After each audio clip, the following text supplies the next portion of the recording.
Goeiemôre, Dok Matt wat praat. Ek is geen politikus nie.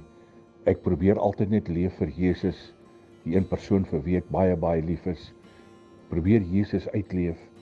Maar daar gaan nou vanoggend 'n anderste boodskap na u toe deurkom.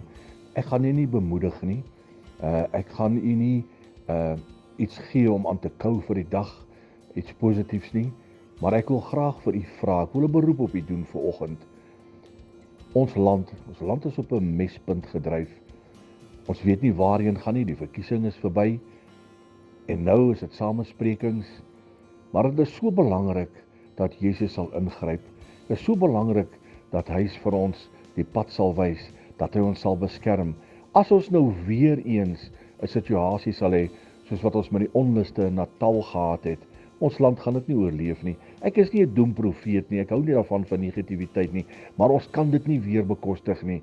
En daarom vra ek vir u, spandeer iewers net 'n 2 minute in die teenwoordigheid van die Here. Al is dit net 2 minute, dan bid u en dan vra hy vir Jesus, beskerm Suid-Afrika. Vader, laat u wil geskied in ons land, maar Jesus, bovenal, dat u kinders sal beskerm, dat u kinders sal veilig hou.